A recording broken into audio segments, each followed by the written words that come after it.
એક સુંદર અને શાંત પહાડી ગામમાં દેવદત્ત નામનો એક અત્યંત કુશળ શિલ્પકાર રહેતો હતો. તે નિર્જીવ પથ્થરોમાં પણ પોતાની છીણી અને હથોડીના ઘાથી એવો જીવ રેડતો કે મૂર્તિ સાચે જ બોલી ઉઠશે તેવો ભાસ થતો. તેની આ કળાની ખ્યાતિ દૂર દૂરના રાજ્યો સુધી ફેલાયેલી હતી. એક દિવસ ગામના સરપંચે આવીને દેવદત્તને કહ્યું કે ગામમાં એક ભવ્ય મંદિરનું નિર્માણ થઈ રહ્યું છે, જેના માટે એક અત્યંત સુંદર અને અલૌકિક ઈશ્વરની પ્રતિમા બનાવવાની છે. શિલ્પકાર દેવદત્ત મૂર્તિ માટે ઉત્તમ પથ્થરની શોધમાં નજીકના જંગલમાં ગયો. ઘણી શોધખોળ પછી તેને નદી કિનારે એક વિશાળ, કાળો અને ચમકતો પથ્થર મળ્યો. થોડે આગળ જતાં તેને તેવો જ બીજો એક સુંદર પથ્થર પણ મળી ગયો. દેવદત્ત બંને પથ્થરોને મજૂરોની મદદથી પોતાની કાર્યશાળામાં લઈ આવ્યો. બીજા દિવસે સવારે દેવદત્તે પહેલા પથ્થરને સામે રાખ્યો અને ઈશ્વરનું સ્મરણ કરીને પોતાના ઓજારો ઉપાડ્યા. જેવો તેણે છીણી મૂકીને હથોડીનો પહેલો જોરદાર ઘા કર્યો, કે તરત જ તે પથ્થરમાંથી દર્દભરી ચીસ નીકળી. પથ્થર રડતાં રડતાં બોલ્યો, હે શિલ્પકાર, મહેરબાની કરીને મને છોડી દો. આ ઘાનું દર્દ મારાથી સહન થતું નથી. મારા પર દયા કરો અને મને તોડશો નહીં.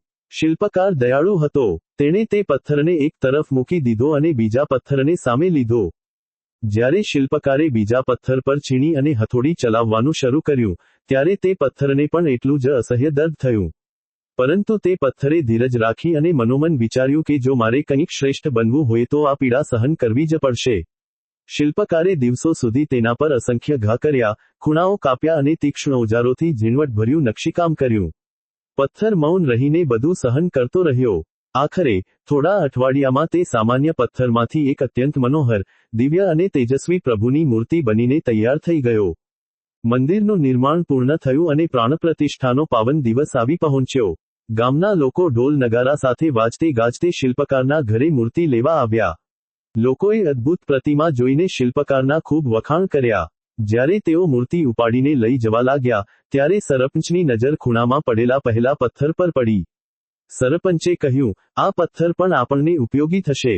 મંદિરના દરવાજે ભક્તો નાળિયેર વધેરશે, તે માટે આ પથ્થરને ત્યાં જમીનમાં સ્થાપિત કરી દઈએ. મંદિરમાં ભવ્ય ઉત્સવ સાથે દિવ્ય મૂર્તિને ગર્ભગૃહમાં સિંહાસન પર બિરાજમાન કરવામાં આવી.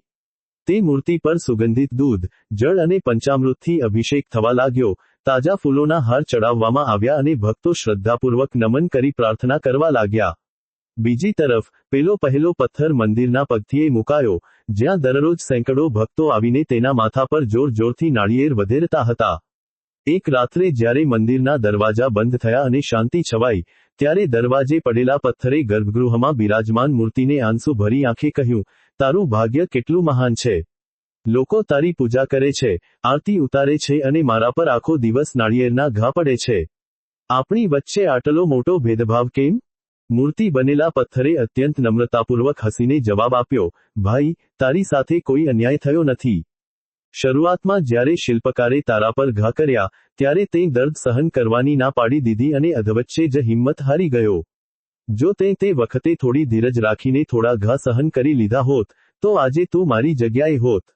મેં કઠિન સમયમાં ધીરજ રાખી અને કષ્ટ સહન કર્યું, તેથી જ મને આ પૂજનીય સ્થાન મળ્યું છે. જે શરૂઆતમાં સંઘર્ષ અને પીડાથી ભાગે છે, તેણે આખી જિંદગી મુશ્કેલીઓનો માર સહન કરવો પડે છે. પેલો પથ્થર સમજી ગયો અને તેને પોતાની ભૂલનો પસ્તાવો થયો. આ વાર્તા આપણને જીવનનો ઉત્તમ પાઠ શીખવે છે કે કોઈપણ વ્યક્તિ સંઘર્ષ, પરિશ્રમ અને કષ્ટો સહન કર્યા વિના મહાન બની શકતી નથી.